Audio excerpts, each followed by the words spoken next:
విజయవాడలో వచ్చిన వరద బ్రహ్మం గారి కాలజ్ఞానాన్ని సూచిస్తుందా? బ్రహ్మం గారు చెప్పిన కాలజ్ఞానం ప్రకారం ప్రళయం రానుందా? హాయ్ గాయ్స్, ఐఎమ్ అంజలి. బ్రహ్మం గారి కాలజ్ఞానం గురించి మనలో చాలా మందికే తెలిసే ఉంటుంది. ఇప్పటి వరకు ఈయన చెప్పిన చాలా విషయాలు కూడా నిజంగా జరిగాయి. అయితే చాలా విషయాలతో పాటు బ్రహ్మం గారు చెప్పిన ఒక విషయమే, కృష్ణా నది ఉధృతి పెరిగి వరదలా మారి ఆ నీరు దుర్గమ్మ తల్లి ముక్కుపుడకిని తాకినప్పుడు భూమిపైన ప్రళయం వస్తుంది అని. కృష్ణా నదికి ఉన్న సంబంధం ఏమిటి? ఎందుకు కృష్ణా నది నీరు దుర్గమ్మ తల్లి ముక్కుపుడకిని తాకితే ప్రళయం సంభవిస్తుంది అన్న ఆలోచన చేశారా? దీనికి సమాధానం మనలో చాలా మందికి తెలియకపోయి ఉండవచ్చు. ఈ రోజు ఈ వీడియోలో దానికి సంబంధించిన అన్ని విషయాలు కూడా మనకు అర్థమయ్యే రీతిలో తెలుసుకుందాం. మొదటిసారి దుర్గమ్మ వారు విజయవాడలో వెలిసినప్పుడు అమ్మవారు వెలిసిన ప్రాంతం మొత్తం కూడా ఒక కొండలాగా ఉండేదట. పురాణాల ప్రకారం ఒకానొక సమయంలో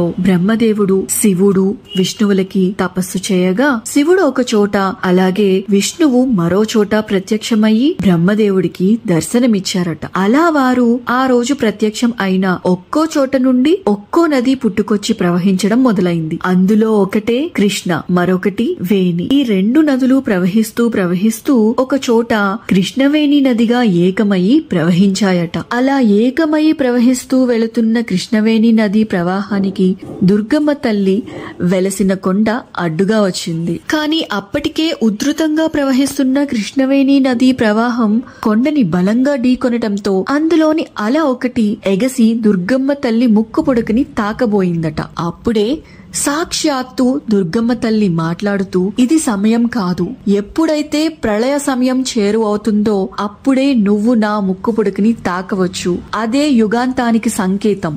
అప్పటి వరకు నువ్వు నా కొండకు ఒక రంధ్రం చేసుకుని ప్రవహించు అని అమ్మవారు కృష్ణవేణి నదికి చెప్పడంతో కృష్ణవేణి నది కొండని 3 భాగాలుగా చేసి ప్రవహిస్తూ వెళ్ళింది. మరి అసలు దుర్గమ్మ ఎలా పుట్టింది, ఈ కొండ మీదనే ఎందుకు వెలిసింది అన్న విషయాల్లోకి వెళ్ళినట్లయితే, మహిషాసురుడు అనే రాక్షసుడు నన్ను తపస్సు చేసిన ఏ ఒక్కరూ కూడా చంపకూడదు అని తపస్సు చేసి వరం పొందాడు. కానీ దాదాపుగా దేవుళ్ళు అందరూ కూడా ఏదో ఒక సమయంలో ఏదో ఒక విషయం పైన తపస్సు చేసిన వారే. దానితో దేవుళ్ళు సైతం మహిషాసురుణ్ణి ఏమీ చేయలేకపోయారు. ఇక మహిషాసురుడు ఆగడాలకు అంతు లేకుండా పోయింది. అప్పుడు దేవుళ్ళందరూ కలిసి చర్చించుకొని వారి శక్తులన్నీ ధారపోసి అమ్మవారిని సృష్టించారు. అలా సృష్టించబడిన అమ్మవారు అమ్మగానే మహిషాసురుడికి కూడా బ్రతకడానికి 2 అవకాశాలు ఇచ్చింది. కానీ మహిషాసురుడు మారకపోవటంతో పాటు అమ్మవారినే పెళ్లి చేసుకుంటాను అన్న కోరిక కూడా కోరాడు. దానితో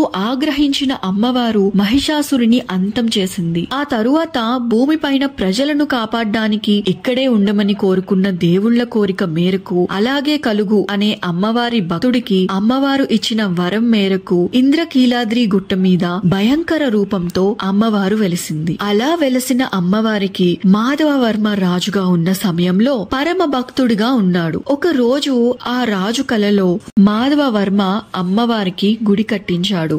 దానికి ప్రతిఫలంగా అమ్మవారు రాజుకి పుత్ర సంతానాన్ని ప్రసాదించడమే కాకుండా రాజు ఖచ్చితమైన పాలనలో తన కొడుకునే దూరం చేసుకున్నప్పుడు దుర్గామాత కనకవర్షం కురిపించి ఆ రోజు కొడుకుని మరల బ్రతికించింది. అప్పటి నుండి అమ్మవారిని కనకదుర్గమ్మగా ప్రజలు పిలుచుకోవడం మొదలు పెట్టారు. అయితే అప్పటికీ కూడా అమ్మవారు శాంతించకుండా తన భయంకర రూపంలోనే ఉండేవారు. ఆ తరువాత ఒకానొక సమయంలో జగద్గురు శ్రీ ఆదిశంకరాచార్యులు దుర్గమ్మని దర్శించడానికి వచ్చినప్పుడు అమ్మవారిని శాంతపరచడానికి మల్లేశ్వర జ్యోతిర్లింగం సరైన క్రమంలో అమర్చి కొత్తగా ప్రతిష్ఠించడమే కాకుండా శ్రీచక్రాన్ని కూడా ఏర్పాటు చేశాడు. దానితో అమ్మవారు శాంతించినట్లు పూర్వీకులు చెప్తారు. అలా శాంతపడిన దుర్గామాత కనకదుర్గమ్మగా మారి పూజలు అందుకుంటుంది. అమ్మని శ్రద్ధతో పూజిస్తే రాజైనా పేదైనా అందరినీ కరుణిస్తుంది అనే విధంగా ఒకానొక సమయంలో ఒక రిక్షావాడికి కూడా అమ్మవారు తన దర్శన భాగ్యాన్ని కలిగించింది. అందుకే